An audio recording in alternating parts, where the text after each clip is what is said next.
Good morning, Bucknutters. It is Tuesday, August 11th, 2015. I am Dan Rubin. This is the Bucknuts Morning. No chance it will be 5.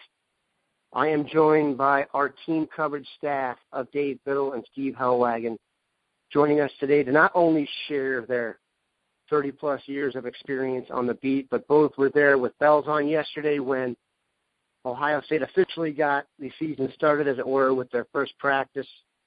Gentlemen, how are you doing this fine morning? Doing great. Doing excellent. All right, we will start with the senior member of the group, Steve. Let's not bury the lead here. Braxton Miller changed his number to number 1. There was a little bit of consternation on the boards yesterday with his ability to haul in the football. What were your general impressions of old Brax as he's changed numbers and changed positions? Yeah, I'm not going to worry too much about how he looked on the first day. I think the proof will be in the pudding as he goes along. And, you know, they're going to protect him from being, put in a position where he's going to get hurt because his value to the team is commensurate to that. And I think that he's just going to have to deliver, over the long haul or the experiment won't work.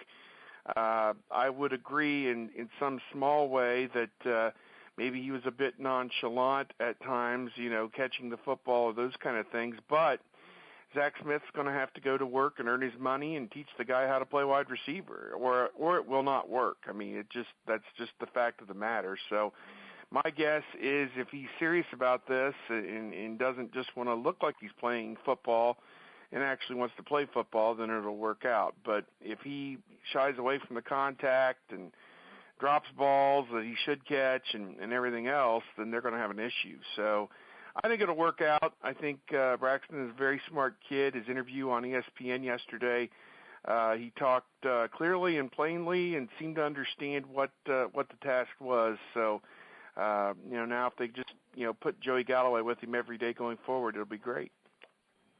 Well, that would be helpful. Dave, I sent you an email yesterday. Yeah, that's all right. Dave, I sent you an email yesterday because I got a chuckle out of your narration of the video. One of the times was Braxton Miller. Oh, man, because he dropped an easy pass. What were your thoughts on the new number 1? Yeah, he dropped several passes yesterday, but much like Steve said, I'm not going to look too much into that. It was his first time ever playing wide receiver in an organized football practice, and he's been a quarterback his entire life. Yes, he's been working on his own. As he says, the last 3 months on the down low, catching passes, calling Cardale Jones to join him at the Woody Hayes Athletic Center late at night to catch passes. So he's been working on it, but this was his first time in front of the coaches, and maybe there were some jitters. Even for a cool cat like Braxton, maybe there were some jitters, or maybe he has bad hands. Maybe this was just a sign of things to come, but I am giving him the benefit of the doubt for now. And I don't think Braxton is going to be a guy that's going to be running a lot of complicated routes. I think he's going to be a guy that's going to get a lot of his quote-unquote receptions on jet sweeps where they just kind of pitch the ball forward. Quarterback loves it because it goes into the passing stats.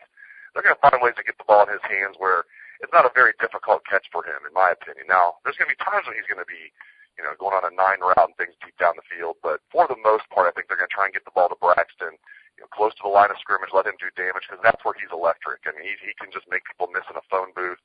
His quickness hasn't lost anything. It's just, he wasn't able to play quarterback anymore, or at least wasn't going to be the same type of quarterback. So I think it's a win-win for everybody, but it definitely was a rough first day for Braxton. And one more thing I'll point out here, Braxton has small hands, and that's one thing for a quarterback that's not good, and it's also not good if you're a wide receiver to have small hands. So that's something to keep an eye on. That was always a concern with him early in his career about keeping a good grip on the football. He got over that. So he's a guy with small hands, and that's not good if you're trying to catch a football. So we'll see how that pans out. Dave, one of the quarterbacks commented on this. Cardale Jones had some comments that we wrote about yesterday about, I don't want to say shockingly honest comments about Braxton's first day as a receiver because it came out of Cardale. I want to hear from you guys. Cardale has really become the voice of the team. For people outside the 614, they don't hear from anybody else the way the media covers it. What are your feelings on, Dave, we'll start with you on this one, on kind of how Cardale was honest yesterday? Maybe you can bring people up to speed on what he said. And then kind of Cardale's role on the team. Has he gotten a little bit too media savvy, as it were? Yeah, it was interesting. You're used to the canned responses from players. You say, how did so-and-so look out there? Even if you know so-and-so had a bad day. So a reporter asked Cardale Jones, how did Braxton look out there playing wide receiver? Of course, Cardale, not one to mince words, said he looked like it was his first time playing wide receiver. I mean, he just laid it right out there. It looked like he was the first time playing wide receiver. And I got a chuckle out of that. It's not mean-spirited with Cardale. He's just so honest, and as long as Braxton doesn't have a problem with it, I'm sure he doesn't. The way that this could be a problem is if Braxton read that and was like, what's going on here? And then it could lead to a problem. I think these guys are so tight, and they clown around with each other so much, I don't think it's an issue. But I get what you're saying, though. It could be an issue. Normally it would be an issue. This is just not a normal situation. But he's getting, Dan, when you said that Cardale Jones is now like kind of the voice of the team, I cringed just a little bit when you said that, because that's probably not a great thing. But then again, he's earned that for the time being. Now, if he's up to starting quarterback, he's not going to be the voice of the team. That will be J.T. Barrett. You can't be the backup quarterback and be the voice of the team. I think both guys are going to play, but we'll see how it pans out. He is getting a little too friendly, I think, with the media, but as a media guy, I love it.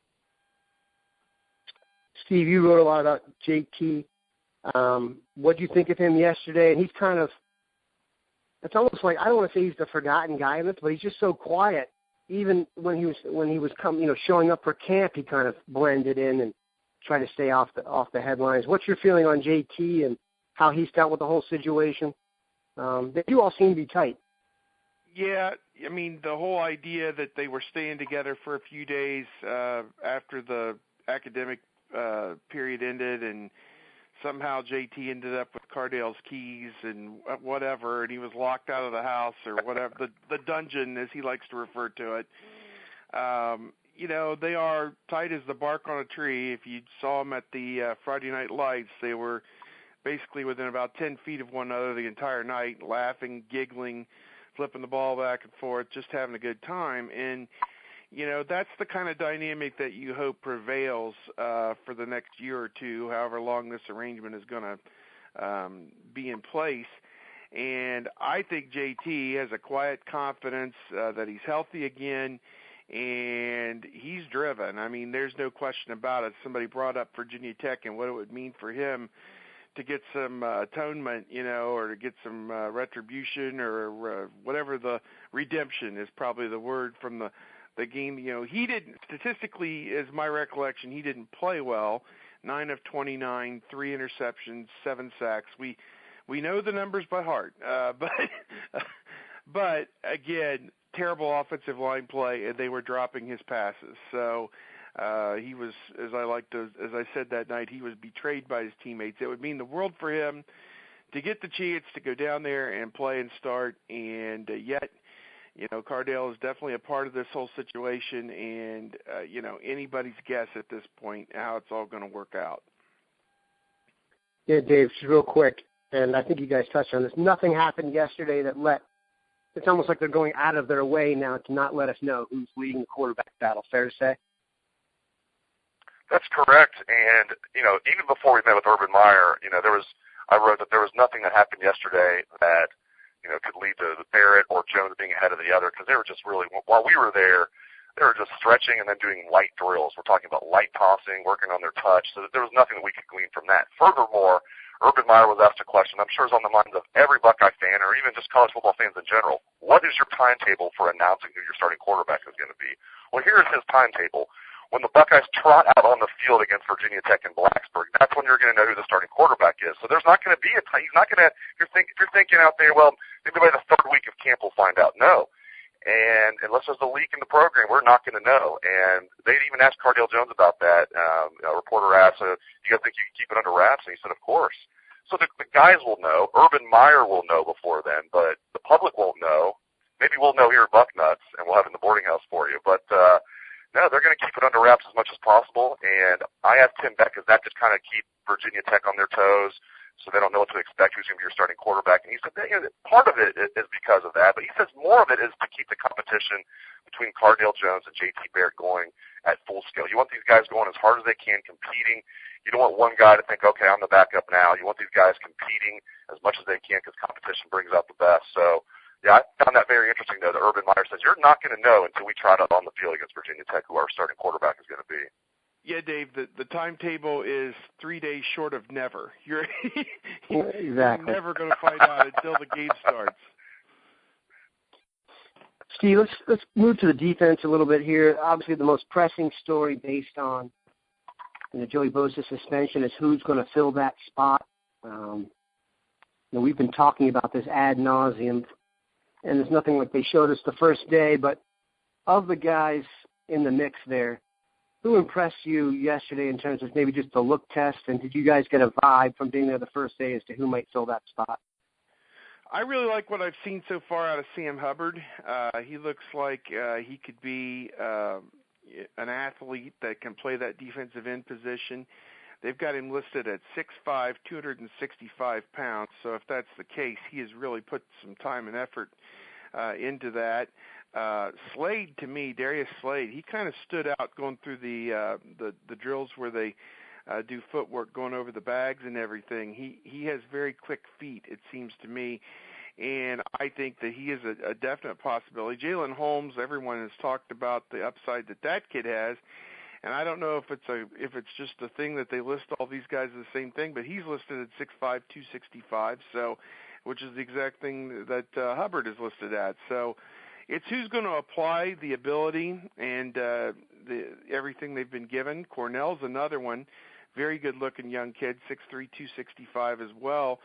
So I want to see, which unfortunately we don't get to see, but it's going to be a matter of consistency. And you're talking about Larry Johnson, who is going to put those guys through all the paces and figure out who on a most consistent basis is going to be the guy they can count on. I thought it was very telling as well that Urban Meyer mentioned that they could also move Josh Perry down there to a defensive end position in some sets as well. So, I think it's going to be... Steve, that's impossible. Steve, hold on a sec. That's impossible because we've reported that in the boarding house for about a year, and we've been told that's not ever going to happen. So, I'm sorry, well, I think desperate times call for some desperate measures, and that would probably be just a change-up look. I wouldn't think that would be an every down situation. So maybe on third down or whatever, I think Darren Lee is going to be part of this equation as well, whether you call him defensive end, linebacker, whatever. His speed and ability to get to the quarterback last year was pretty good. So, they got a lot of options. They're weighing all of it, and I don't put it past them that they'll figure it out. Dave, we've talked about Sam Hubbard almost like he's Bigfoot around here. Did he pass the look test or the airport test for you yesterday? It's really almost the first great look we've had at him. Yeah, I spent a lot of time watching him in the spring. They were really talking him up in the spring. So to be honest, I didn't notice a huge difference from the spring to yesterday. And they're not even, they're not playing real football yet. It's tough to tell, but I just go by what the coaches say about him. And it is clear to me that they are extremely high on him. And even if Joey Bosa was playing in the Virginia Tech game, Sam Hubbard would be playing a lot as the number 3 defensive end. It's just now I think he's going to be the starter opposite Tyquan Lewis, who they also talk up Tyquan Lewis a lot. He played a decent amount as a redshirt freshman last year. You pop on that national championship game, you'll see Tyquan Lewis, number 59, out there a decent amount. They didn't use as much of a defensive line rotation in that Alabama game, but that national title game, they got guys like Tyquan Lewis out there, and that really helps him. But short story long, I think Sam Hubbard will be the other starter. And then I think this really opens the door for guys like Darius Slade and Jalen Holmes. Jalen Holmes played a little bit as a true freshman last year. Darius Slade redshirted. So those guys are going to get a chance. And I think they'll both play against Virginia Tech, and then maybe there'll be room for one of those guys in the rotation going forward. But I think the Buckeyes are going to be fun. I agree with Steve that, I know Urban Meyer yesterday talked about Josh Perry. That's going to happen. He's going to come off the edge a little bit, I'm sure, but I agree with Steve.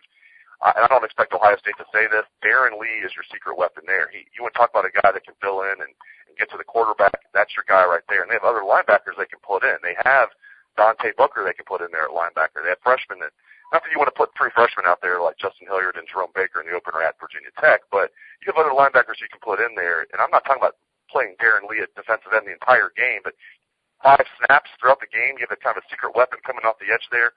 Good luck with that, Michael Brewer. It's going to be a different ballgame this year. Virginia Tech's not going to take Ohio State by surprise.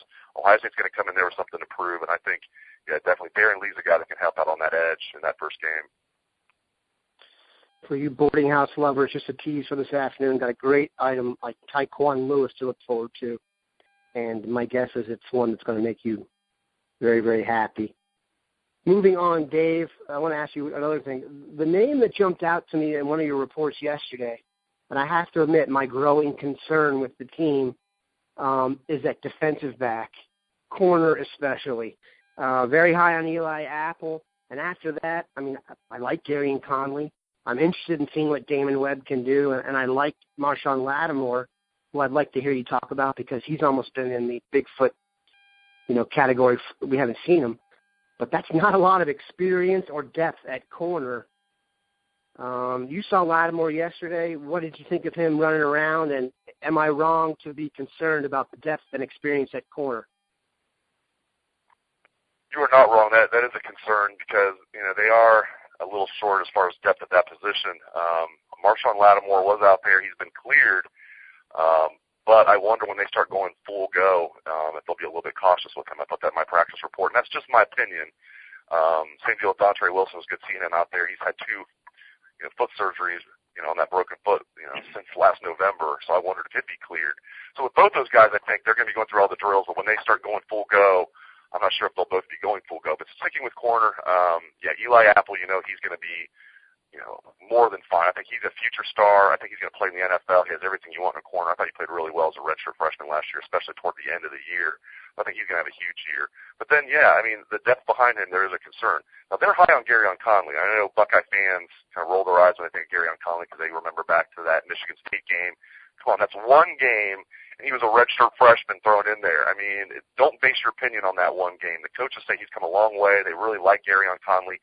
Much like Eli Apple, he's a long corner. He's not quite as long as Eli. He's about an inch shorter, but all kinds of athletic ability, and I think he's going to do a solid job as that second starting corner. Then you have Damon Webb's going to be the number 3 corner, and then Marshawn Lattimore, if healthy, will be that 4th corner. So if they stay healthy, they'll be fine. The problem is they're so thin with the depth that if any of those guys get hurt, or if Marshawn Lattimore's hamstrings are to the point where it turns out he's not cleared to go, then you're going to have a true freshman like a Denzel Ward that's going to step in there. And I was impressed with Denzel Ward yesterday. I knew he was a guy that just tore up the state playoffs, and that really piqued my interest in him. But this kid, and I thought he was maybe too small, might not play as a true freshman. He's not a big guy. He's 5'11", 180, but he's well put together. He's a muscular guy. I could see him playing right away. Certainly not as a starter, but like as a reserve. We also had him catching punts out there when the freshmen practiced. So I think Denzel Ward's a guy that if a true freshman is needed at corner, could play there. But yes, Dan, that is a concern, that the lack of depth there at corner. Steve, the Darrell Baldwin Award for salvaging your career. My leading candidate is Briante Dunn, who maybe it's because of his name. We have done more boarding house items on not done yet, or is he done, or done deal. A lot of people saw him leaving the program at one point. He couldn't even get on special teams. Now it seems like he's the number 2 running back to Ezekiel Elliott. Is that how you see it? And what's your vibe on the running back situation? At one point in time, I really thought it'd be Curtis Samuel. Now it seems like he's more of a full-time H. How do you see it breaking down, and Dunn's role in particular? Definitely. It seems like, Briante Dunn is the number 2 guy, and the light bulb has gone on for him, and he's no longer, the young kid who, screws up and makes mistakes, it seems. It seems like he's starting to get his career back on the right path. And, he's a 4th-year junior, and if we accept the idea that this is the contract season for the Ezekiel Elliott, that, perhaps Dunn has a chance next year to really be a guy that they depend on, which would be a far cry from what it was just a few years ago. So I think you're going to see Dunn get some work, particularly when and if they can get these games out of reach. They're going to walk a fine line here, because Ezekiel Elliott, if he gets the number of carries and can play like he did toward the end of the season, and the offensive line plays like they did, he can put up some monstrous numbers. He can break that 1927 rushing total that Eddie George had, if he's going full throttle. But the question is, a possible 15-game season, do you really want to put all those miles on him against Western Michigan and Hawaii and, the Indiana, Illinois? And you're talking it's a Heisman campaign too. I know. So you got to have him put up a 300-yard game here against Western Michigan or somebody just to have it on the books. But I don't know. I mean, Eddie won the Heisman because he had 313 yards or 307, whatever it was, against Illinois, and that was the one that really put him on the map. So for Ezekiel to be in those hushed tones in that race, he's going to have a huge game against a quality opponent, Penn State, Michigan State, whoever it may be. So, yeah, I think, as I said, they're walking a tightrope here. The luxury is, if done, it truly is coming on and can make plays at the running back position, then now you have a good reason to take Elliott out of a game. Hey, Dave, they say the camera puts on 15 pounds, but Briante Dunn looks lean to me, looks dedicated. Do you see it the same way in person? Yeah, and it's been that way since last year with him. He was a guy that, I think he was bigger in high school than he is now. I mean, he's listed at 216. I think he was like 220 coming out of high school, or at least when he first got to Ohio State, he was definitely bigger. And they were not a big fan of Briante Dunn when the new regime came in, but he really kind of changed opinions last year with his willingness to play on special teams, and that got him out of Urban Meyer's doghouse and into, furthermore, not just out of the doghouse, he got him, in good favor with Urban Meyer. Urban Meyer would be talking about during press conferences. We're like, wait a minute, does he have the right guy there? Urban's talking up Briante Dunn. He's not like making fun of him or just ignoring him, pretending like he doesn't even exist. And that was a sign that they actually thought he had a part on this team in the future. And I think he will be the number 2 back to start the season. But I do think Curtis Samuel, even though he's playing H, is going to get some snaps at running back. I think he's obviously a better player than Briante Dunn, Curtis Samuel is. But still, you have to give Briante Dunn a lot of credit. I will say I think Mike Weber is not going to redshirt. I think he will play, but I don't think he's going to beat out Briante Dunn. I think he'll be technically the third-string tailback. Again, I think Curtis Samuel is going to get in there and get some snaps at running back too, especially with Braxton playing H. Once Jalen Marshall's back, he's going to be playing some H, some wide receiver. Dontre Wilson, same deal. So there's only going to be so many reps at that H position. They've said they want to get Curtis Samuel 40 to 50 snaps a game, and that makes a lot of sense. You can see why. The guy is he's extremely electric. If not for Ezekiel Elliott, he would definitely be the starting running back.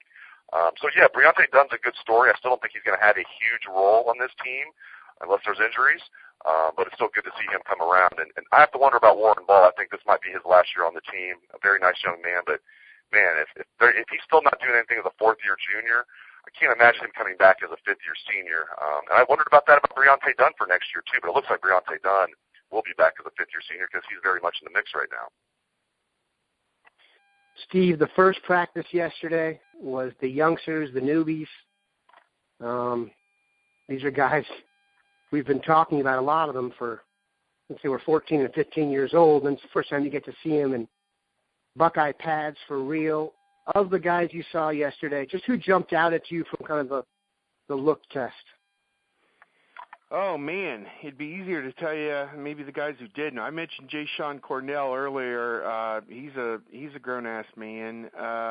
Joe Burrow and Torrance Gibson. Torrance Gibson is like that deer taking his first steps. He seems kind of gangly. They list him at 205. I'm not sure how that's even possible, but yeah, he's going to have some athletic ability and bring some things. Eric Glover-Williams, he went through some issues there at McKinley, but, I think he's going to be a guy who's kind of gritty and can really bring some things to the field. He's not the biggest guy. He's only 5'9", but I think he's going to be a competitor, and that's going to be good. It was kind of sad watching the tight end situation in the upperclassmen because you only had 2 guys, Bennett and Marcus Baugh, and those 2 guys were wearing each other out doing drills and whatever, and finally Tim Hinton just said, okay, stand up and let's just talk for a few minutes while we're waiting for the next thing to happen.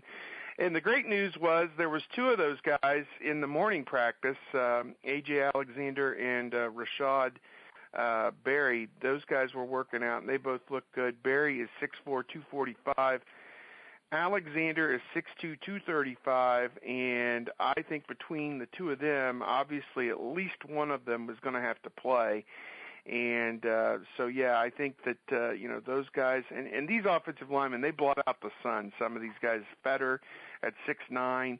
Brandon Bowen is one of the tallest, thickest people I think I've ever come across. He's just gigantic. And Isaiah Prince, I don't want to say he reminds me of Orlando Pace, because no one reminds you of Orlando Pace. Maybe a lean Orlando Pace, very athletic, 6'6", 6'7", in that range. He can pack on probably 30 pounds and probably not even notice it. And I think he is a guy down the line. I think he's going to be a special offensive lineman at Ohio State and potentially on beyond that. So those are probably a few of the ones that really jumped out at me, and I just think that they've built these recruiting classes now are just special year after year. I think you made an excellent point on Prince there, Steve. Not many people have been talking about him. He's not the most boisterous guy, and even his recruitment was kind of subtle, but I'll tell you what, if there were NFL scouts there yesterday, he would have been probably one of the 5 people they took with them, because no doubt. He looks like he could get 6 or 7 boards a game for Mata right now. You know what I'm saying? He's got that long outside left tackle or right tackle frame they're looking for now in the athleticism, and I'm not sure. You know, I used to cover the area he's from. I'm not sure what kind of coaching he got there.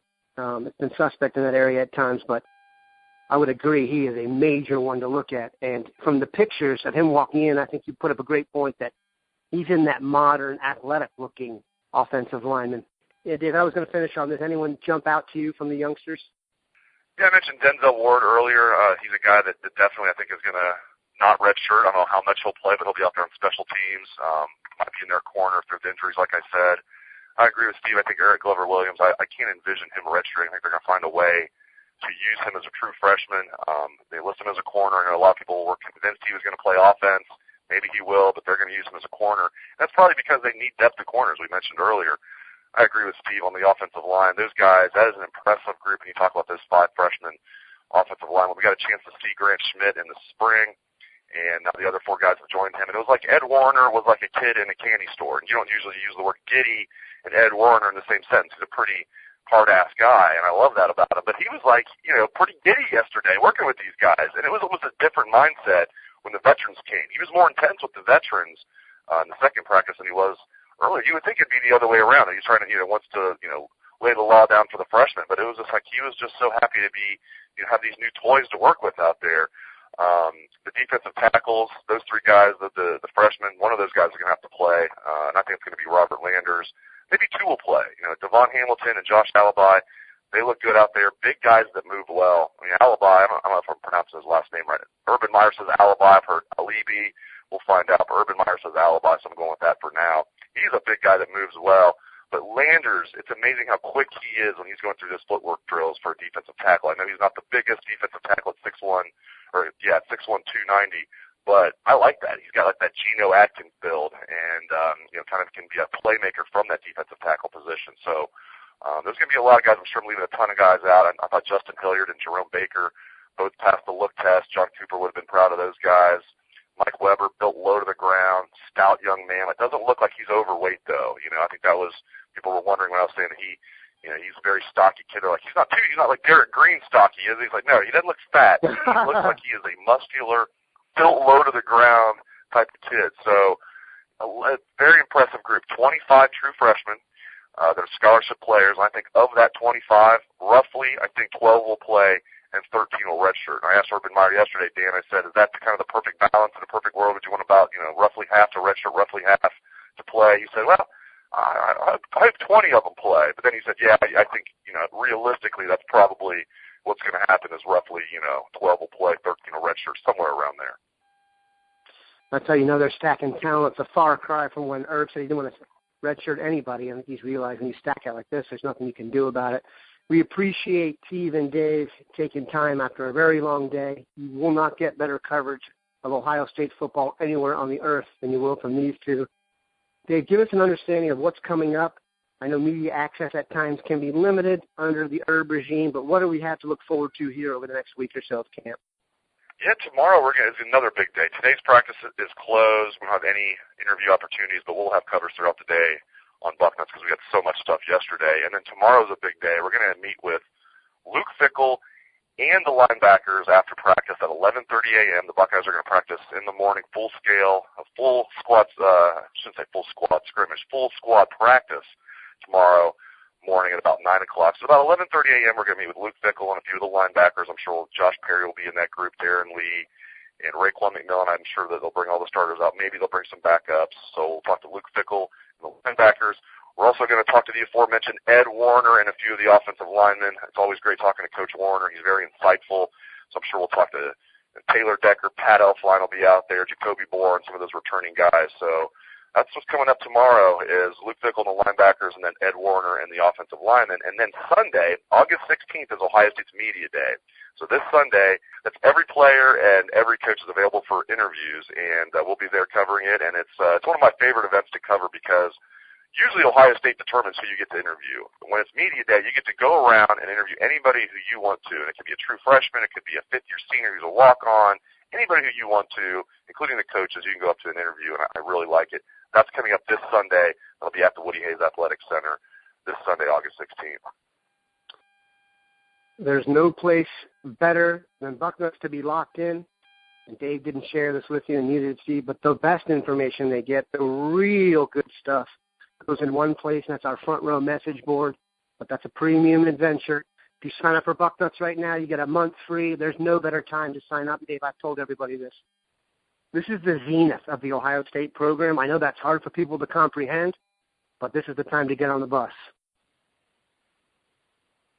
There's no question about it. It doesn't get any better than this. I remember thinking, Dan, during the Jim Tressel era, well, Buckeye fans better enjoy this because whoever replaces Jim Tressel, it's not going to be this good.